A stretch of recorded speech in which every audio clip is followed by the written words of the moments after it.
do. Hey, E, you look like a question mark, which leads me to today's video. I'm going to teach you something that you already know. And I'm betting you're thinking, well, if I know it, why am I watching? You're going to stick around and find out within the next 20 minutes. I'm going to teach you 4 words: how, why, where, and when. I'm going to try to teach you how to understand how to structurally use it, to better use it in your conversations, anything you write, in business meetings and whatnot, okay?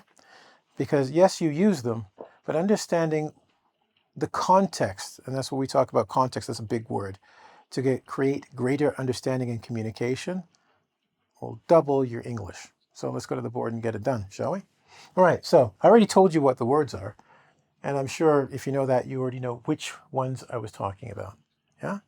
So place is going to be what? Let's see, what place would it be? We got place here, to, and I'm going to say, what would place be? Place is to, we're going to go here, and it's going to be where. Okay?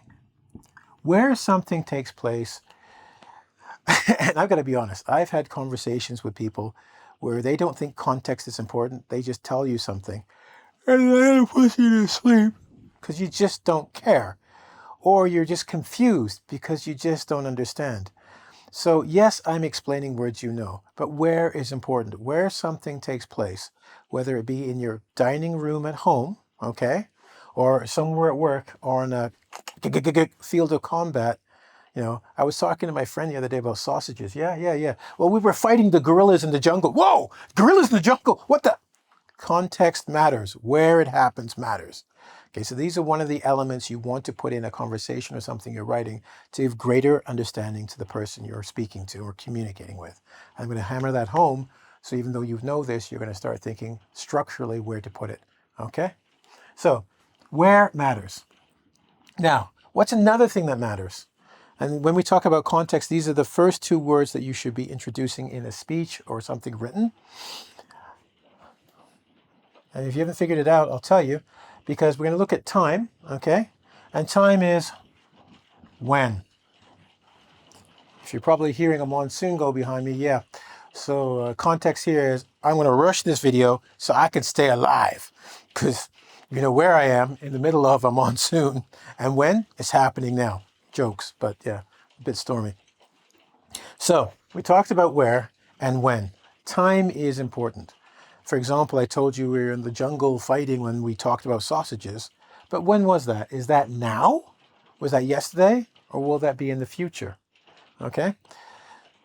Giving time gives a certain sense of urgency to the communication. Or it can make you relaxed, because when something takes place is almost as important as when. And these 2 things have to go together for clear communication to other people. In fact, in the concept of active listening or giving or responding, one of the things they say is when you talk to someone, you want to talk about, you want to communicate, especially bad news, you want to say when it happened. Exactly. Yesterday, when you spoke to me. Where it happened. When you spoke to me in the office. These are the first 2 I've just hit right here, and that's why I'm saying, oh yeah, well I know this one. But do you use it properly? Because active listening is a high form of communication. And by breaking these down, and that's why I said you're going to be able to better communicate something you know with greater understanding. Okay? Because it creates what's called context. So the person listening, once again, I said I would hammer it, is aware and understands what you're trying to say to them. Right? When you tell me yesterday, my mind goes, okay. When we were in the office, I know where, and my brain goes, oh, okay, I understand now. I'm there. The other 2 will help get the person to understand how you feel or what their behavior, what they did, affected you or others, right? But we'll get to that in a second. So now, we did 1 down, right? So we're talking about we got our time, okay? So we have time, and where's my time? I got time, and that's when, 1, right? So 1 down was when. Okay, now let's go to 2. We got 2 across, right? So 2 was where, we got where, place, right? So where. And what is our number 3? Reason. Reason.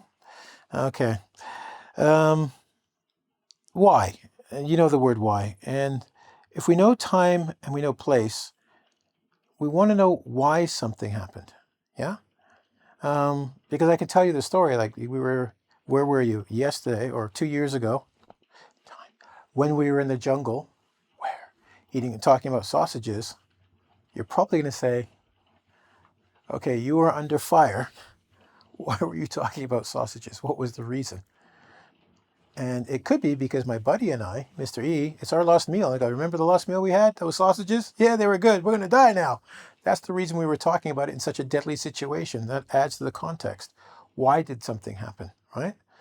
A more serious note, you're driving down the street, you see the police and people in an accident. You know where it happened, just where it happened on the street, when it happened just recently, but why did it happen? There is a very big difference for the reason. Why did it happen? If someone had a heart attack and crashed into someone versus they were drinking and driving, you're going to have a very different reaction to what you should think should happen to that person, right? Context matters, reason matters. So now we're going to go here. So what's our number 3 across? Why? Why did it happen? Why? Okay. Now, here's the last one, and I like this last one because it's going to go into our bonus, so it's over here. This is one that people think of, okay, well, how? Just how. And how, where's my little how? How, okay, when we talk about how we talk about the process, okay? That's a very big word, process, because it also doesn't talk about magnitude. Magnitude, process?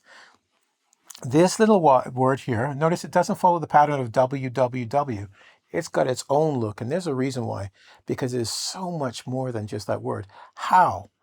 We can talk about magnitude, like how large something is. Process, the way in which it was done.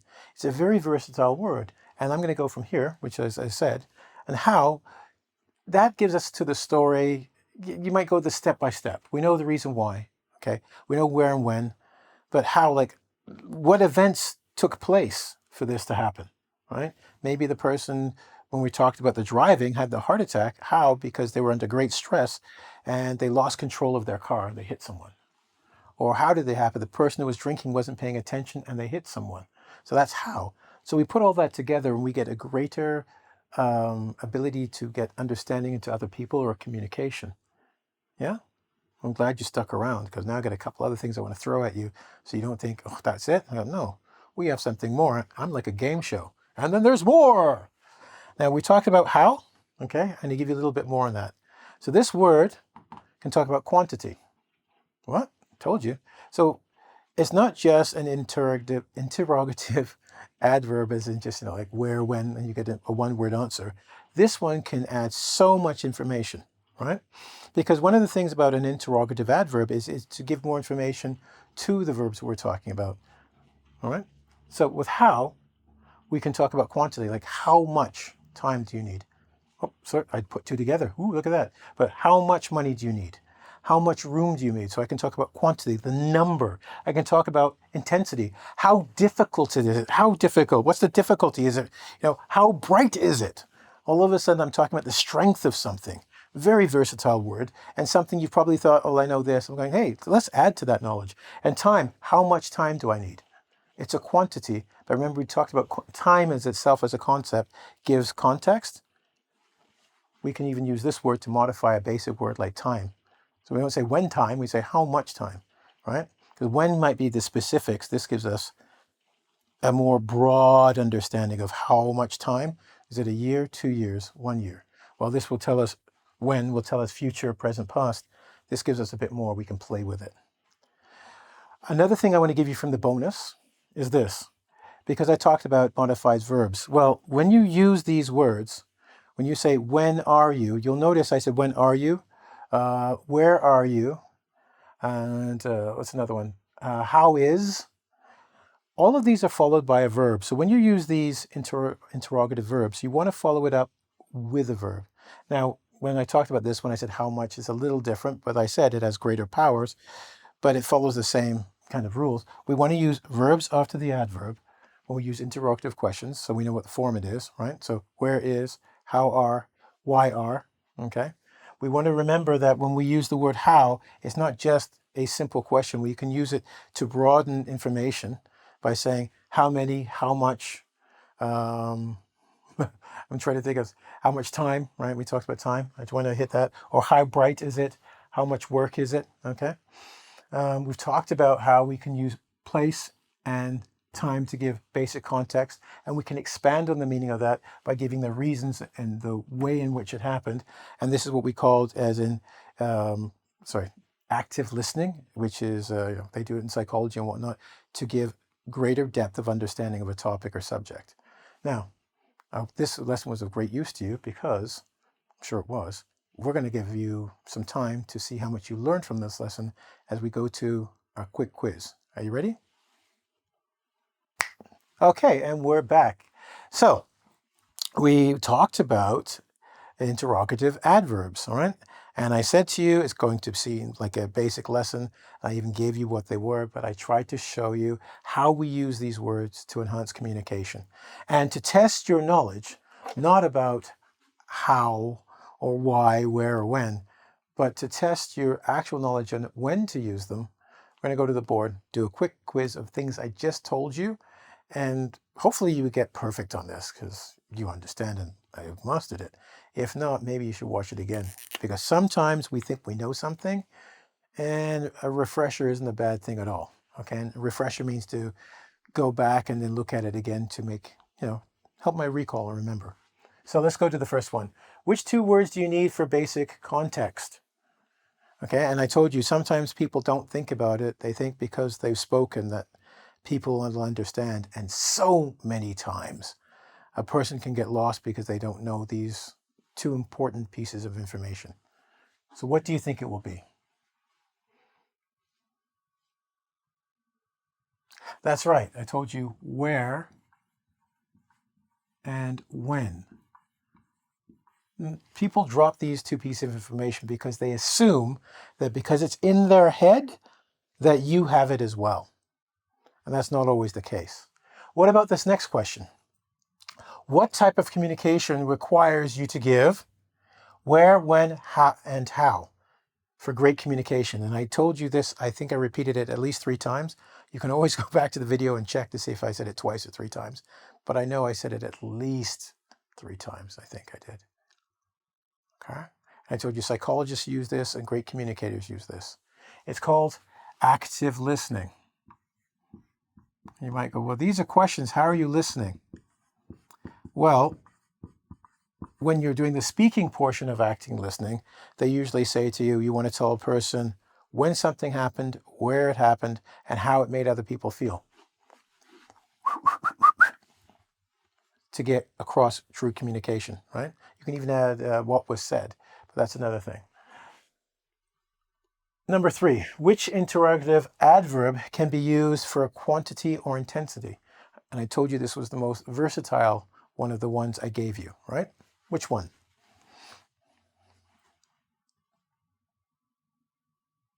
Yeah. How? You're so used to using how, like how are you? How is your mother? How did this go? That it never, half the times we don't stop and think. We can use it to say how much, how intense, how difficult, increasing our language skills, using more of our language, and also getting greater amount of information given back to us. And that's very helpful in communication, instead of just how are you, right? How difficult was the job you had to do, right? And the last one we have is this, the interrogative adverb that tells you process. And we go back here. How? Okay. Once again, this is going to tell us the process, how you did it, step by step. How did you make your money? Here's the step by step by step. But here we can talk about the intensity or quantity, so it shows you how versatile it is. And those last 2 questions show me how smart you were, because I'm sure you got them all right. Okay. I do have homework for you, because what is a lesson without homework? You go to school, you got to get your homework. And in this particular case, what I want you to do is create a question that talks about intensity in the comments. I've given you a couple of examples. You know which interrogative adverb you're supposed to use. Put it in the comments. you get a thumbs up. And if you get, let's see, you do this one, every time you get a thumbs up from other students saying you did a good job, that will be worth 10 points. Let's see how well you can do and how creative you guys can be.